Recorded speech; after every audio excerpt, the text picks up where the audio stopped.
Hey guys, so this week I've been playing one of those free-to-play MMORPGs, which are like all the rage right now, and this one's called Neverwinter, and it's based on the old Neverwinter games from BioWare, but this one's actually not from BioWare. It's from Cryptic Studios, who did games like Champions Online and City of Heroes and Star Trek Online and some other MMOs. So they got a great pedigree with MMOs, but is this one any good? Well, here's my opinion. The last time they made a MMO based on Dungeons & Dragons, I was hardcore into World of Warcraft, so I found that game a little underwhelming. But now, these many years later, I'm free to judge this new MMO without the taint of other games. I said taint. No!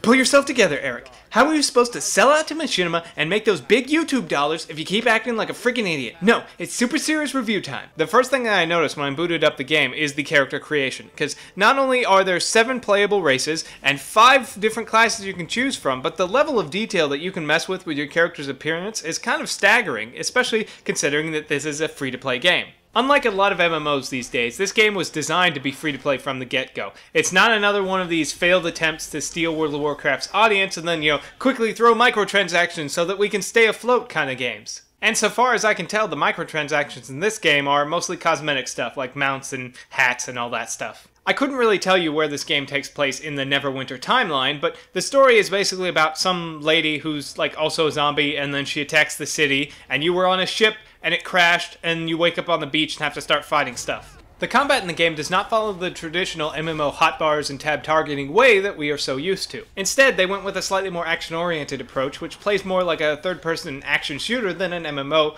where you aim at the enemy that you want to fight, and then you hit the mouse buttons to either, fire magic missiles at him or stab him, whatever the case. And the traditional action bar from MMOs has been changed to a handful of abilities that are just bound to the keys on your keyboard. They also focus on movement quite a lot in this game. Some enemies will have attacks that highlight portions of the ground that only do damage to anyone who happens to be standing there, so you just double tap your movement key and then dodge out of the way. You also don't have to worry about waiting for mana or energy to regenerate to use your spells. Your abilities just run on cooldown timers. It's a really interesting change that I think is aimed to attract people who don't normally play MMOs. And besides the combat, the whole game feels a lot more streamlined. When your character's on a quest, not only does it put it on the map so you know where it is, but there's also a trail of gold that'll just lead you right there. I'm sure many old-school MMO players will find this amount of hand-holding a bit annoying, as well as the fact that the game really doesn't have an open world to explore. The areas that you quest in are mostly just a series of hallways and narrow streets that funnel you towards the places that you need to be. They also reuse a lot of the same enemies over and over again in any given area. All of this would be super annoying to me personally if this were a pay monthly MMO, but because it's free to play, the fact that they cut a few corners here and there is somewhat understandable. That's not to say that the game is lazy or lacks content. Not only do you have all your leveling zones, but you also have PvP battlegrounds to fight in. They aren't anything outside the normal stuff so far as I can see, but they're pretty competent. There's also a number of large group dungeons and shorter skirmish dungeons for you to hop in and play with other players. The biggest thing they added to this game has to be the Foundry.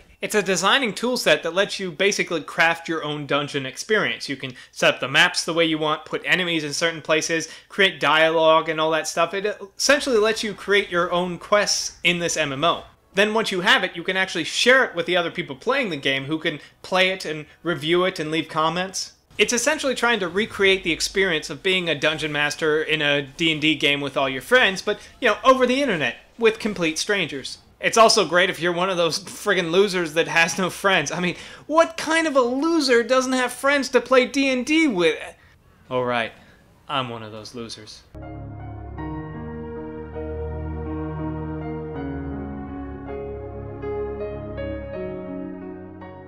The overall experience of Neverwinter is very solid. They seem to be trying to strike a balance between people who love either MMOs or D&D a lot and people who really have no experience with either. It's a game that may not be as grand in terms of scale as many of the others, but it gets all the little things just right enough to make the whole thing really work.